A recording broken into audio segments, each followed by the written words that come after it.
Hi folks, there's a lot of bad news at the moment, isn't there?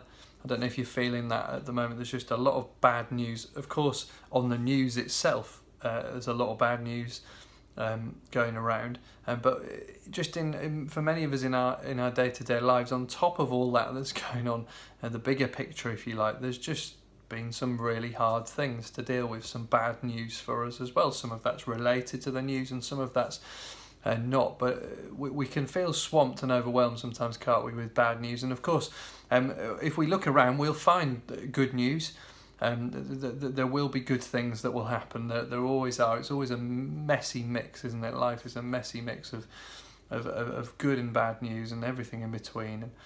But as Christians, we've got the ultimate good news, and that's what the word gospel means. It just simply means good news, wonderful, great, good news, something to celebrate, something to be joyful about. This is how the Old Testament puts it in Isaiah 52, verse 7. How beautiful on the mountains are the feet of those who bring good news, who proclaim peace, who bring good tidings, who proclaim salvation, who say to Zion, your God reigns.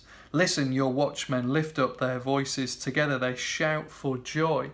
When the Lord returns to Zion, they will see it with their own eyes. Burst into songs of joy together, you ruins of Jerusalem, for the Lord has comforted his people. He has redeemed Jerusalem. The Lord will lay bare his holy arm in the sight of all the nations, and all the ends of the earth will see the salvation of our God. We have good news, great good news of salvation. And as that comes into the New Testament, you see Jesus preaching, proclaiming the good news.